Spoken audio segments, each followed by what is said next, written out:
Je m'appelle Babacar Gueye, mais familièrement on m'appelle Mbaye Gueye.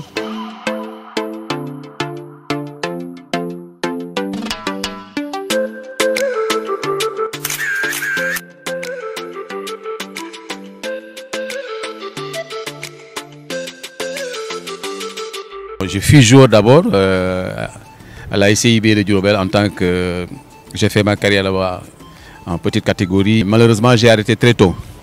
Alors maintenant, quand j'ai arrêté, Ousseynou Ndiaga Diop me disait toujours, Babacar, tu fais joueur, donc tu ne peux pas venir regarder les entraînements comme ça sans aider l'équipe. Donc à chaque fois qu'il y a entraînement et qu'il y a match 5-5, donc il faut prendre le sifflet, donc siffler tout ce que tu vois.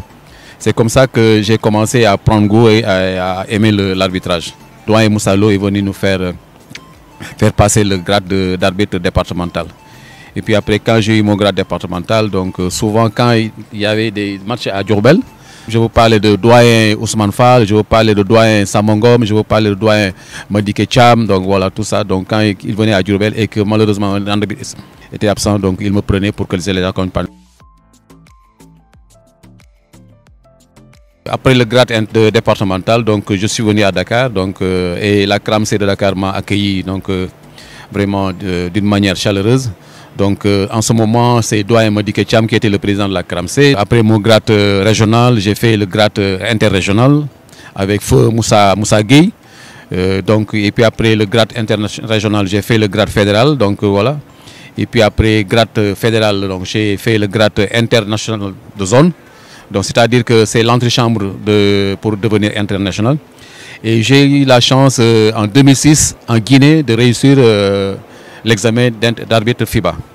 C'est comme ça que j'ai intégré la FIBA en tant qu'arbitre international. En 2013, donc FIBA m'a aussi sélectionné en tant qu'élite arbitre.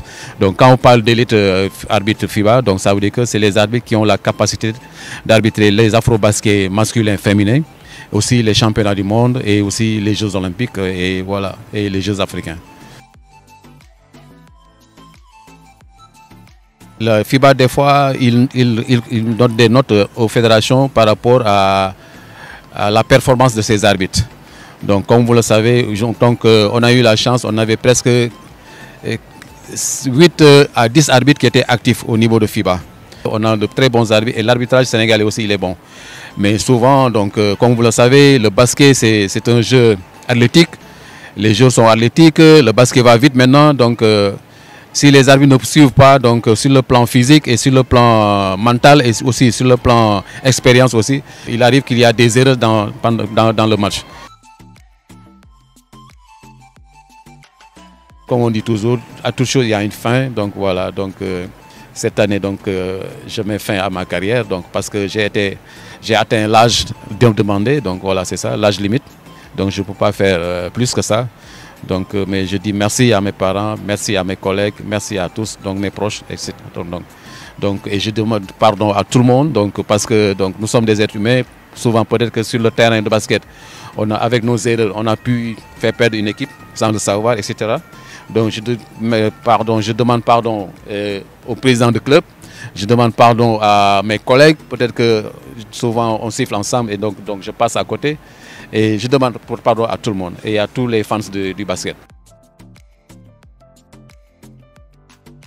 Pour prochaine reconversion, je crois que j'en ai déjà discuté avec mon mentor, Pape Banda, comme vous le savez. Donc lui, à chaque fois, même dans la vie hors du basket, à chaque fois quand je fais une chose, quand je veux faire une chose, je l'appelle d'abord, j'en discute avec lui. Mais mes parents aussi, je les appelle et j'en discute avec lui.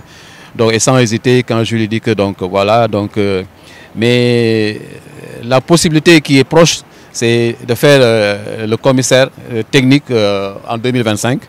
Et puis après, donc, s'il est possible, s'il y a une possibilité de faire l'instructorat aussi, je vais le faire. Donc, par modestie, avec la carrière que j'ai faite, donc, grâce à Dieu, grâce à mes parents, grâce aussi à mes collègues qui m'ont aidé sur le terrain, en dehors du terrain. Donc voilà, je vais parler de mes collègues ici à Dakar. Et ici au Sénégal aussi, pendant les matchs du championnat. Mes collègues aussi sur le plan africain aussi, donc voilà. Donc je ne peux pas les citer tous, donc voilà. Donc tout ce que j'ai fait là, je ne l'ai pas fait seul. Donc comme on le dit en Wolof, nit ku réussir ci àdduna bi rek dañ la jàppale quoi. J'ai été désigné à la Coupe d'Afrique des clubs champions à Tunisie. Donc voilà, donc je me préparais à arbitrer la demi-finale de l'équipe qui organisait ce match-là. Et puis après, il y a quelqu'un qui est rentré dans ma chambre et quelqu'un que je connais, qui était vraiment quelqu'un que je connais très bien. Il rentre dans ma chambre, il me dit, alors c'est le président du club qui m'a envoyé, donc voilà. Donc il dit que donc voilà, donc si tu arbitres bien pour son club, donc il a un cadeau pour toi. Donc ce jour-là, si j'étais pas calme ou bien si je me suis pas retenu, donc je pouvais faire quelque chose que je pouvais regretter dans ma vie. Donc c'est la première fois qu'on vient me proposer ces genres de choses-là que je n'aime pas du tout. Donc voilà. Donc moi je vais être clean et je vais être quitte avec ma conscience et rentrer sur le terrain. Même si je fais des erreurs, je sais que j'ai été en âme et conscience, j'ai essayé d'être juste et d'arbitrer de la meilleure manière possible. Voilà. Ce jour-là, ça, honnêtement, j'étais hors de moi. En 2009, j'ai eu la chance d'être arbitre accompagnateur avec les Lions du basket à Madagascar pour l'Afro-Basket. On a été champion d'Afrique. La délégation officielle, c'est 18 membres. Ousseynou Ndiaga Diop, directeur technique national, est-ce que Babacar, tu peux céder ta médaille parce qu'on a un souci, parce qu'on est venu avec 3 entraînements. Mais sans hésiter, je lui ai dit que coach Ousin, donc l'homme l'a ñaan mënuma la ko bañ a may, donc il n'y a pas de problème, je peux vous céder ma médaille.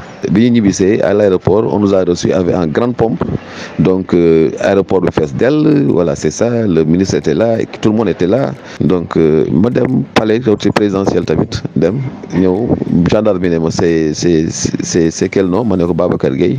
J'étais l'arbitre accompagnateur de la délégation. Mon monsieur Gueye, désolé, mais ton nom n'est pas sur la liste. Mon président, mon mentor, Pape Banda Ndiaye. À l'époque, c'était le président de la CFAMC, donc le président des arbitres. Babacar, qu'est-ce que tu fais là? Comment ça? Comment tu peux être arbitre accompagnateur?